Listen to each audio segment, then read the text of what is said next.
కష్టం అనేది ఒక స్కూల్ నుంచి మాత్రమే రాదు.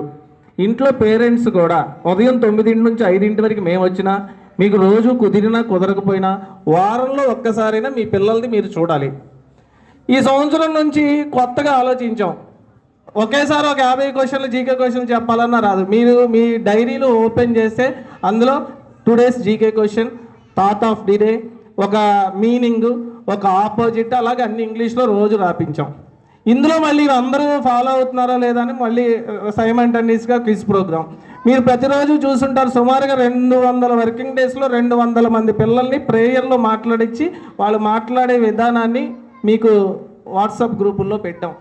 ఏదో ఒకటి ఇన్నోవేటివ్గా ఆలోచించి అందులో మనకి ఇవాళ 10th క్లాస్ ఫలితాలు వస్తాయి. 599 వచ్చినాయి అని ఒకళ్ళు స్టేట్ ఫస్ట్ అంటారు. ఈ 599 వచ్చినోడు ఇంటర్లో కూడా స్టేట్ ఫస్ట్ వస్తున్నాడా, ఇంజనీరింగ్లో కూడా స్టేట్ ఫస్ట్ వస్తున్నారా అని అంటే ఇందులో చాలా డిఫరెన్స్ ఉంటుంది. ఒక్కొక్కసారి 10th 560, 570 వచ్చినోడికేమో ఇంటర్లో స్టేట్ ఫస్ట్ వస్తుంది, 590 వచ్చినోడికి ఇంటర్లో స్టేట్ థర్డ్ వస్తుంది. కారణం ఏమిటంటే ఈ మార్కులు అనేది ఇదివరకు ర్యాంకింగ్ ఇచ్చేవాళ్ళు. 92 మార్కులు దాటిన తర్వాత 100 మార్కులు వచ్చే పిల్లల బ్రెయిన్ అంతా ఒకేలాగా ఉంటుంది. అంటే 92 నుంచి 100 మధ్య 93 వచ్చినా, 95 వచ్చినా, 96 వచ్చినా ఏదైనా పిల్లోడి బ్రెయిన్ అనేది ఒకలాగే ఉంటుంది. ఆ కంగారులో చేసే చిన్న చిన్న తప్పుల మూలంగా 1 పోద్దని పాయింట్స్ ఇచ్చేవాళ్ళు. మళ్ళీ ఏం చేశారంటే ఇప్పుడు కార్పొరేట్ స్కూల్ వాళ్ళు 597, 596 అయితే మనకి 10/10 అంటే ప్రతి స్కూల్కి వస్తాయి. మా టీచర్స్ చూస్తూ ఉండండి, అక్కడ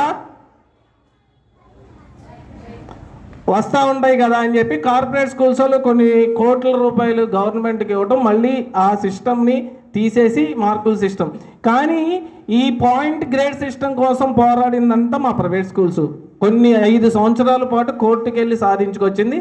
మళ్ళీ ఒక 100 కోట్లు పెట్టి వాళ్ళు ఈ గవర్నమెంట్లో తీయించేసుకున్నారు. సో ఏది ఏమైనప్పటికీ వాళ్ళ మార్కులు కాదు కావాల్సింది, అతను రేపు జీవితంలో ఎదగాలి అంటే మార్కులతో పాటు మార్పులు కూడా కావాలి. మార్పు కావాలి. నిన్నటి మీద రేపు మా అబ్బాయి ఎంత డెవలప్ అయ్యాడు, ఈ నెల మీద వచ్చే నెల మా అబ్బాయి ఎంత డెవలప్ అయ్యాడు అనే మార్పు కావాలి. ఈ స్కూల్లో కేవలం మార్కుల కోసం కాదు, మార్పుల కోసం పరిశ్రమిస్తున్నాం. ఎందుకంటే ఈ సంవత్సరం 10th క్లాసు, లాస్ట్ ఇయర్ 50 మంది అంటే 16 మంది కొత్త అడ్మిషన్లు, అంటే 16 మంది 10th క్లాస్ పిల్లలు రాడ్లను తీసుకొచ్చి చేస్తారు ఇక్కడ. ఎందుకు పనికిరాని తీసుకొచ్చి కూడా అనిల్ సార్ దగ్గర వేస్తారు. ఎందుకంటే తోముతాం కాబట్టి. పొద్దున్నుండి మణికంఠ సార్కి నాకేం పని అంటే 10th క్లాస్ వాళ్ళు తోడమే కదా. సో వాళ్ళందరూ గవర్నమెంట్ స్కూల్ నుంచి వచ్చిన వాళ్ళు, ఎందుకు అక్కడ ఇక్కడ అలాంటి వాళ్ళందరూ కూడా వాళ్ళు పాస్ అయ్యారు. ఇక మాస్టర్ మైండ్లో ఫెయిల్ అయ్యాడంటే ఆడు జీవితంలో పనికిరాడు.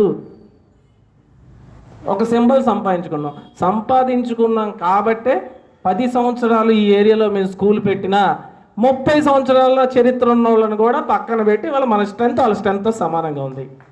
కారణం ఏంటంటే ఫెసిలిటీస్కి కూడా అంతే ఇంపార్టెన్స్ ఇస్తాం. ఈ ఏరియా మొత్తంలో అన్ని స్కూళ్ళు తిరిగి రండి. మొత్తం ఏ స్కూల్ అయినా మనకున్నటువంటి క్యాంపస్ కానీ, మనకున్న క్లాస్ రూమ్ స్ట్రక్చర్ కానీ, మనకున్నటువంటి టీచర్స్ కానీ అన్నీ ఒక్కొక్కటి చెప్తా. అవన్నీ బాగున్నాయి కాబట్టే ఈ సింగనగర్ ఫ్లైఓవర్ దిగినాక మన ఒక్కరికి 10th క్లాస్ సెంటర్ ఇచ్చారు. కావాలం ఏంటంటే గవర్నమెంట్ స్ట్రక్చర్కి కావాల్సినటువంటి బెంచెస్, ఫర్నిచరు, వెంటిలేషన్ అన్నీ మన స్కూల్లోనే ఉన్నాయి. పక్కన పెడితే ఇవాళకి మేము ఇక్కడ పెట్టి 10 సంవత్సరాల నుంచి ఒకే టీచర్.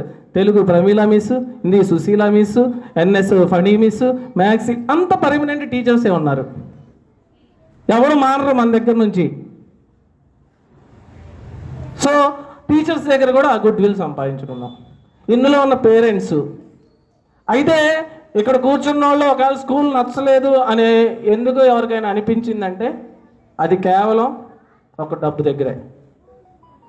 ఏదో టయానికి ఫీజు కట్టుకు మా అబ్బాయికి ఎగ్జామ్ ఆపేశారు కాబట్టి ఆ శనిగా వేసంలో మీకు తెలుసు అనిల్ సార్, మణికంఠ సార్ మంచోళ్ళే, కానీ మనం అరవపోతే మన ప్రెస్టేజ్ పోద్ది కదా అని వచ్చి అరుస్తూ ఉంటాం. ఆ ఒక్క విషయం పక్కన పెడితే మిగతా అన్ని విషయాల్లో ఈ స్కూల్ ఎవరైనా నచ్చలేదంటే డైరెక్ట్గా నాకు ఫోన్ చేయండి. ఎందుకంటే ఎందులో కాంప్రమైజ్ అవ్వం. క్లాస్ రూమ్స్ విషయంలో, నీట్నెస్ విషయంలో, లేకపోతే చదువు విషయంలో సహజంగా అందరికీ స్టేట్ ర్యాంకులు వస్తాయా? 100కు 100 అందరూ వస్తే ఇంకెందుకు? ఒక్కొక్కడికి 1 సారి చదివితే వస్తుంది, ఒకడికి 100 సార్లు చదివితే వస్తుంది, ఒకడికి 150 సార్లు చదివితే వస్తుంది. భయపడాల్సిన అవసరం లేదు. మా అబ్బాయి ఇక్కడ చిన్నప్పటి నుండి చదువుతున్నాడు. రేపు 10th క్లాస్ పాస్ అవుతాడో పాస్ అవడో.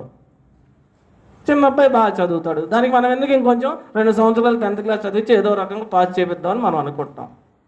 అట్లాగే ఇంకా చాలామంది ఉంటారు. అంతేగాని పక్కన 100 మార్కులతో వచ్చేవాడిని నేను మా అబ్బాయితో కంపేర్ చేసుకోకూడదు ఎప్పుడు కూడా. ఎంత మారుతున్నాడు అనేది మనం చూసుకోవాలి.